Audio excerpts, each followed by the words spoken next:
नमस्ते दोस्तों, आज की व्लॉग में मैं आपको दिल्ली से अयोध्या के सफर का अनोखा अनुभव बताऊंगा। हमने शुरू किया अपना सफर वंदे भारत में, जो एक कंफर्टेबल और तेज ट्रेन है। दिल्ली से अयोध्या की यात्रा में वंदे भारत का सफर बहुत ही अच्छा था।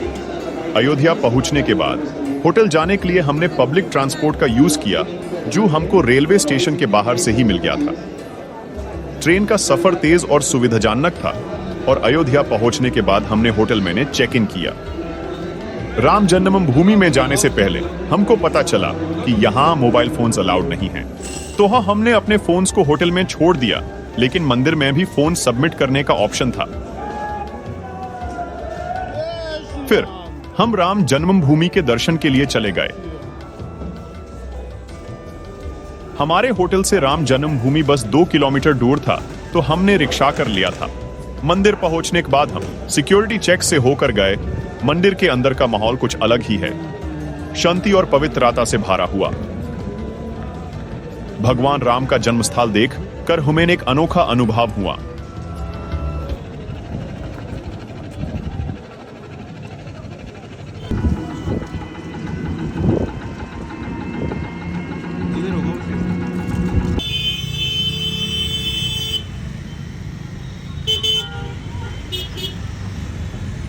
रामलल्ला की मूर्ति के सामने खड़े होकर मैंने अपने मन में शुभ कामनाएं दी। भगवान राम का पवित्र स्थल देखकर मन में एक अलग ही उत्साह और विश्वास पैदा हुआ। यह अनुभव मेरे लिए एक यादगार पल रहा।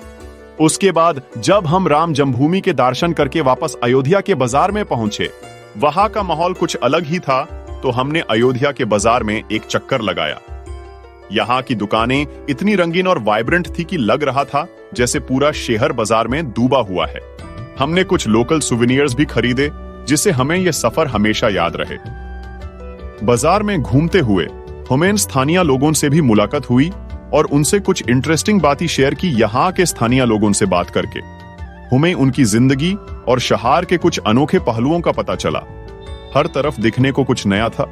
ट्रेडिशनल क्लॉथ से लेकर हैंडीक्राफ्ट्स तक और स्ट्रीट फूड से लेकर अयोध्या की खास मिठाइयों तक, हर चीज का स्वाद ही कुछ अलग था। ये बाजार शॉपिंग का एक जगह ही नहीं, बल्कि यहाँ का माहौल भी कुछ खास था।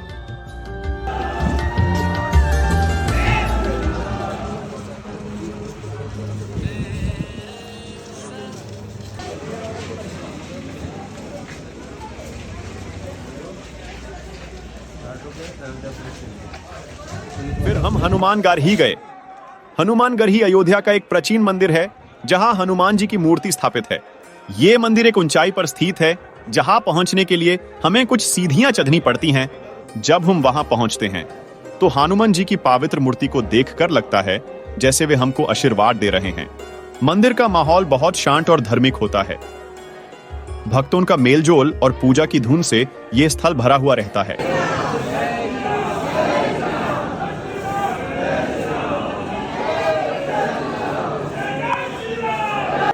हनुमानगढ़ी से अयोध्या का सुंदर नजारा देखा जा सकता है। यहाँ से सरयू नदी और अयोध्या के कुछ प्रमुख स्थल का भी एक अच्छा व्यू मिलता है।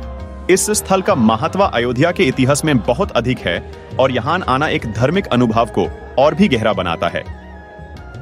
हनुमानगढ़ी का दर्शन करके हमें भक्ति और शक्ति का अनुभव हुआ।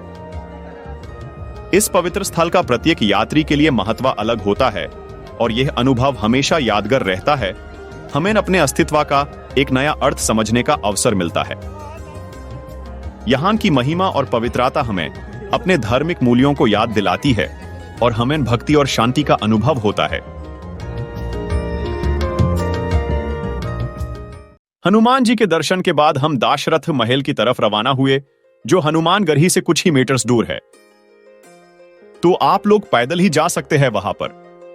दशरथ महल का सफर भी एक अनोखा अनुभव था। दशरथ महल अयोध्या का एक प्रमुख ऐतिहासिक स्थल है, जहां भगवान राम के पिता राजा दशरथ ने अपनी राज्य की सुख शांति और भव्य भविष्य की कामना की थी। जब हम महल के करीब पहुंचे तो हमें उसकी भव्यता और ऐतिहासिक महत्व का एहसास हुआ। महल के अंदर जाकर हमने दशरथ जी की मूर्ति और उनके समारोह का दर्शन किया।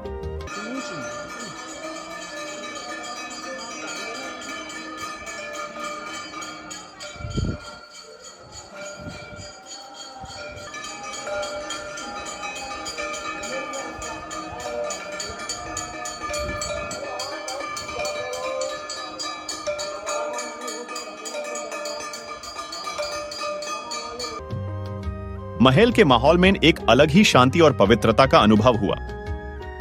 यहाँ की महिमा हमको याद दिलाती है कि कैसे राजा दशरथ ने अपने पुत्र भगवान राम की उत्सुकता से उनकी सफाल रजया अभिषेक की कमान की थी। महल के आसपास बाग वाली को थी और राजकीय क्रीड़ा स्थूल भी हैं, जो यहाँ के सांस्कृतिक धरोहर को और भी रोचक बना देते हैं। दशरथ महल का सफर हमारे लिए एक ज्ञानवर्धक अनुभव रहा, जहां हमने अयोध्या के ऐतिहासिक और धार्मिक विरासत का एहसास किया।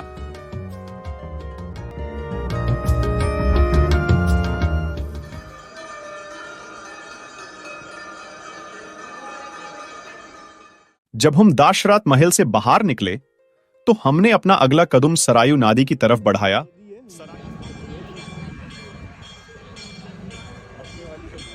और वहां पे नहा रहे हैं लोग, वो चायों से चाट।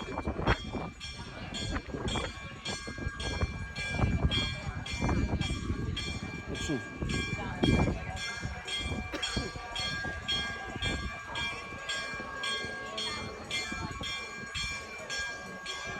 सरयू नदी अयोध्या की प्रसिद्ध और पवित्र नदी है, जिसे रामायण में भी महत्व दिया गया है। ये आरती घाट है, नित्य महान।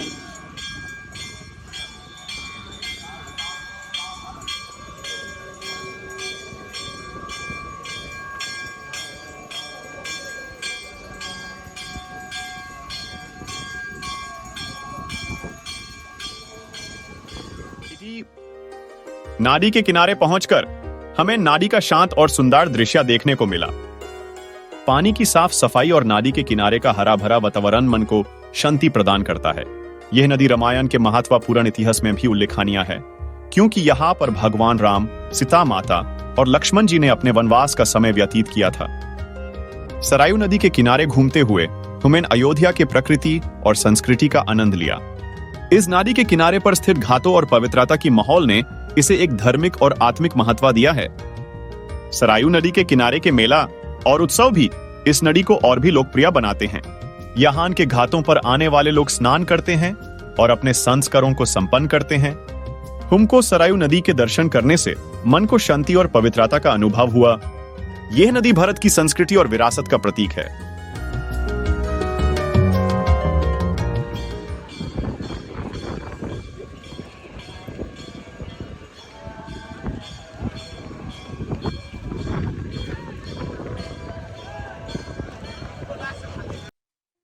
फिर हम लता मंगेशकर चौक से होकर आगे गए। यह चौक का नाम भारत की प्रसिद्ध गायिका लता मंगेशकर जी के नाम पर रखा गया है, जो राम भक्ति के प्रति अपने प्रेम और समर्पण से जानी जाती हैं।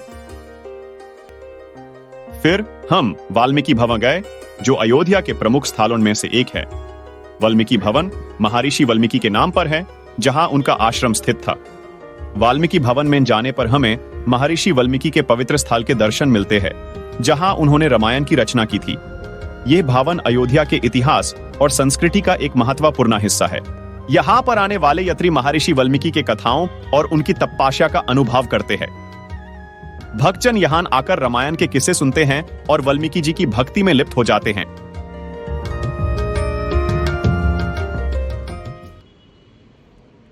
फिर हम कार्यशाला गए, जहां पर राम जन्मभूमि के लिए पत्थर का काम होता है।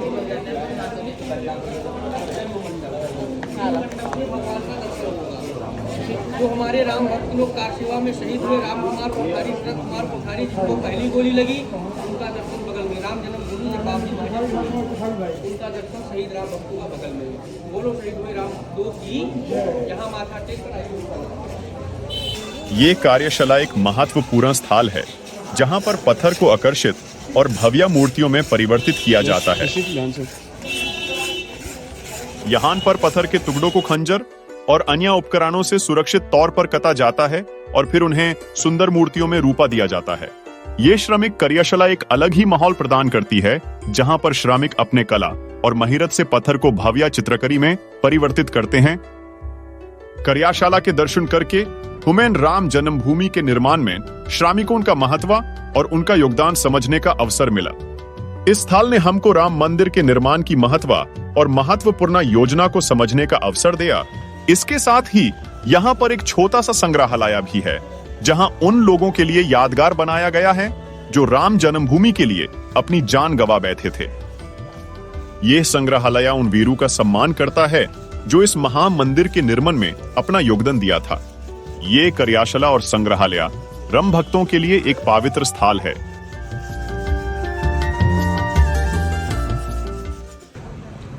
अयोध्या के राम जन्मभूमि के लिए नेपाल से 4 शालिग्राम शिलास आई थी। यह शालिग्राम शिलास भारत के धरोहर और पवित्रता का प्रतीक है, जो राम मंदिर के निर्माण में महत्वपूर्ण भूमिका निभाते हैं। हर एक शालिग्राम शिला का अपना अलग महत्व होता है और इन 4 शिलास में भी विष्णु भगवान की अनूठी विभिन्नता को प्रदर्शित किया गया है। इन 4 शालिग्राम शिलास के आने से राम जन्मभूमि के मंदिर का पवित्रता और शोभा बढ़ी है। ये शालिग्राम शिलास अयोध्या के राम जन्मभूमि के मंदिर के प्रति भक्ति और श्रद्धा को और भी गहरा और समृद्ध बनाते हैं। उनकी पवित्रता और दिव्यता के साथ साथ इन शिलास के प्रस्थान से राम भक्तों को विशेष आनंद और संतुष्टि का अनुभव होता है। यहाँ पर भक्तों को शालिग्राम शिलास के इतिहास और पूजा विधियों का ज्ञान प्रदान किया जाता है। म्यूजियम में शालिग्राम शिलास के साथ साथ रामायण और महाभारत से जुड़े अनेक आर्टिफैक्ट्स भी रखे जाते हैं। शालिग्राम म्यूजियम अयोध्या के राम जन्मभूमि के प्रति भक्ति और श्रद्धा को और भी गहरा बनाता है। यह स्थल भक्तियों को धार्मिक और आत्मिक अनुभव का अवसर प्रदान करता है और उन्हें विष्णु भगवान के पवित्र सान्निध्य का अनुभव करवाता है। होटल में पहुंचकर हमने अपना सामान पैक किया और रिसेप्शन में जाकर चेकआउट की फॉर्मेलिटीज पूरी की। होटल के स्टाफ ने हमें अच्छी सेवा दी थी और हमारे अयोध्या के सफर में उनका योगदान यादगार रहेगा। अयोध्या के पवित्र स्थलों का अनुभव हमेशा याद रहेगा, जिसे हम अपने दिल में साथ लेकर घर की तरफ बढ़े। यह सफर हमारे लिए एक अनोखा अनुभव था, जो हम हमेशा याद रखेंगे।